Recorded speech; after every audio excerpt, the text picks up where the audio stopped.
All right. Let's get into talking about Loki season 2, episode 5, and the Gen V finale in this video. And this might be a shorter review than the last reviews because I'm not like you can't really go in depth in these episodes, I guess, in these two episodes. But I'm going to talk about them, and I didn't even prepare notes. Usually, I prepare notes for my videos or for my reviews, but I was like, I'm not gonna go notes here. I'm just gonna go up the top of my head because I just finished watching both episodes. And let's get into the Loki episode 5 of season 2 first. And yeah, I like this episode. It wasn't my favorite of the 5 episodes so far, but I liked it because we get to see who these people are in their normal lives, like Mobius, X, not X, but B15. You got Kiwi Kwan, Obi, and you got Casey. So it was really cool seeing that and seeing this episode and seeing Mobius as the jet ski salesman. Yeah, we knew he was going to be a jet ski salesman because it's his obsession with jet skis. And I liked him in this episode. I liked seeing, I guess he's got 2 boys. He's a single dad. So I thought that was cool. And seeing Loki just time slip into those places. So yeah, I thought that was cool. And it was like a kind of a way to, I guess, like show that, yeah, this is where their normal lives have been. And yeah, and is Loki the one who recruited them? Is this going to be like the kind of like the recruitment part? Because that's very unclear from what we saw at the end of the episode. But yeah, it was cool. It was cool to see Mobius there. B15 is like a pediatrician doctor, I think. And you got like Ouroboros, OB Kiwi Kwan. He was like the only one who believed him, of course, because he was like a science fiction writer. And that was funny when we saw him in the bookstore or the library. And he's bringing all his books there so people can like check them out, and he's even checking out one of his own books. So yeah, that was pretty funny. Casey, he's actually a prisoner in Alcatraz in 1962. he's pulling off the Great Escape with other prisoners. So yeah, that'd be funny if that's what like that's like an event that inspired the Clint Eastwood movie. So yeah, but it was a good episode. You got like Sylvie in there too, but yeah, it was good to see Loki in here. And all these like universes, like what was Sylvie's universe is slipping away and everyone's slipping away, and him now he's controlling the like time slipping. So it was cool. Like I feel like I don't really understand what fully is going on. Like there's some stuff in the earlier episodes where I don't fully like know what's going on, but I'm keeping up with it. I'm trying to keep up with it. I think I'm keeping up with it for the most part, but I'm kind of wondering with the end of the episode where Loki goes back. Like he ends up like controlling his time slipping, and he ends up going back to I think where, I guess right before we saw Timely get spaghettied. That's what I think it was, where because he's like right next to OB in the little in that little room, I guess. So it seems like it's right before that, and he's gonna pull off something to stop that. So yeah, I'm kind of wondering if that negates like what happened here. I don't think it did, but I'm kind of like afraid that's what's gonna happen. But it was still cool to show where each of these characters come from, and I think this is kind of what goes into recruiting the TVA. I think Loki kind of accidentally did it, or this is like he didn't know he was recruiting them to the TVA, but this is how they become part of the TVA. This is what Loki did. So that's just my guess. And also my one concern about these final 2 episodes is is there enough time? Because I'm kind of thinking like a lot of these like Marvel shows, like they don't set up enough time to finish it off. And I was kind of thinking like a little bit like that after the final, like after the 4th episode, because I was thinking, oh, is 2 episodes enough to show how this season's gonna end and what's gonna go on?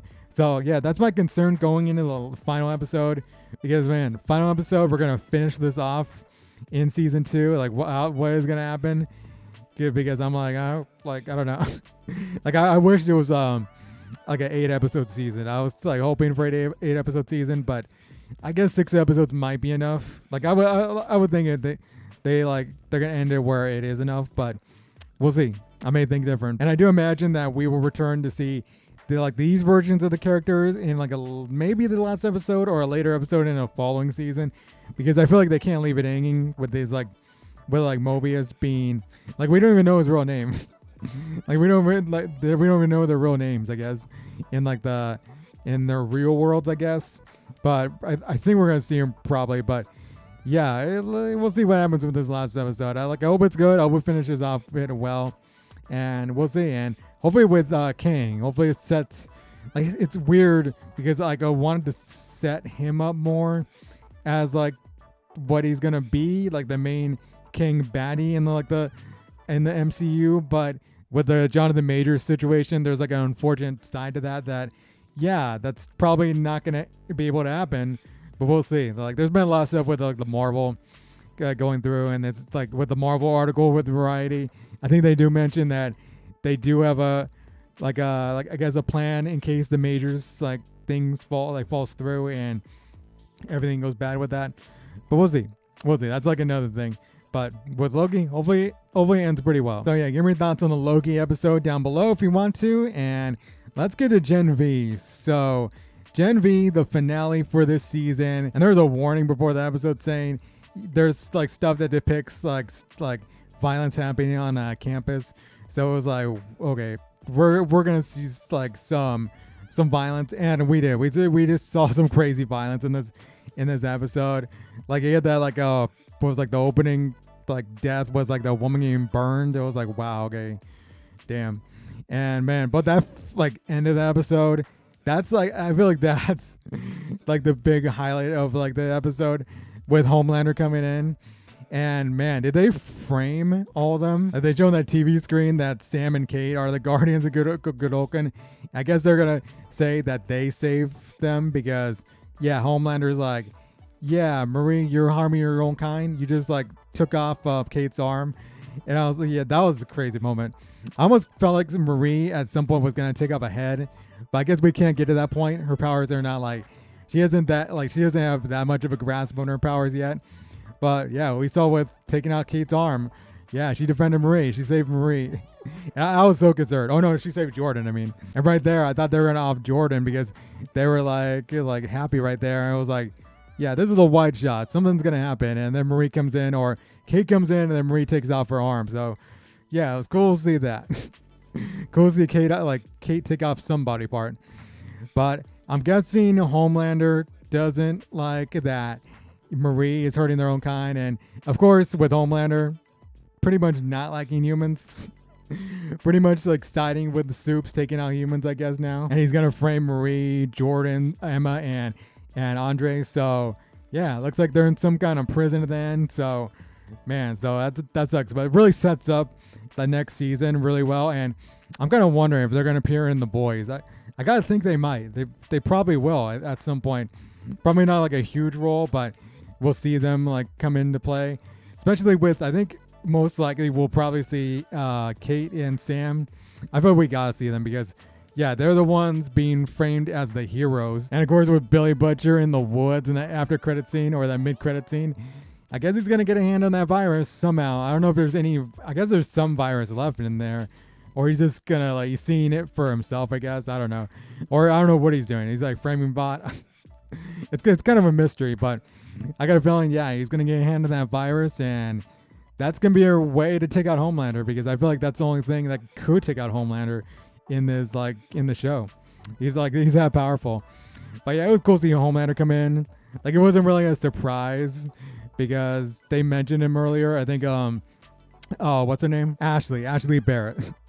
So I forgot her name for a moment. And I also like that the episode was kind of unpredictable, at least with Sam, because you kind of think at one point Sam is not going to fully go with Kate, but yeah, he ends up going with her, even though he sees the visions of his brother, and also with Emma coming in, and I like that scene with them in that drama room.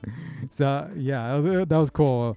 But him not following with Emma, and yeah, that was cool. That he didn't actually turn it around. And Kate's touching him and saying, "Yeah, don't feel anything. Go around, kill everybody. Don't feel anything." And I thought that was cool. He didn't he's going full villain, at least from what we see here. So Yeah, I feel like he's gonna pop up in The Boys somewhere. But yeah, I hope we do see Marie, Jordan, Andre, and Emma in The Boys. That'd be cool if, like, I don't know, maybe Huey and, I don't know, Frenchie. Huey, Frenchie, and Mother's Milk, or like they end up rescuing them or something like that. Like that'd be cool. That'd be cool tie-in with Gen V. But with Gen V having getting a second season, will that end up happening? Because we kind of got to investigate what's going to happen with the facility they're in, or wherever they're imprisoned in right here. So yeah, that's what we got to see. Somewhere, it's probably somewhere that Vought has them locked up. Probably in like it'll probably be in like below the building. Yeah, it was a good episode. I would say it was a good capper to the season. It wasn't the best episode of the season because there wasn't really a lot of depth to it, but I think it's a good finisher. That's how I would put it.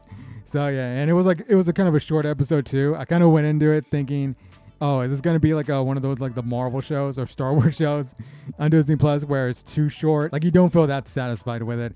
But I was satisfied with Gen V. And yeah, I would give it a 9 out of 10. I think a 9 out of 10 is a perfect score for Gen V. Really like this, really like the show, and yeah, it was very much on par with The Boys, and it makes me like can't wait for The Boys season 4, which yeah, I'm guessing comes out probably like spring of next year. So yeah, it was a really good first season of Gen V, and this season 2 of Loki is pretty good so far.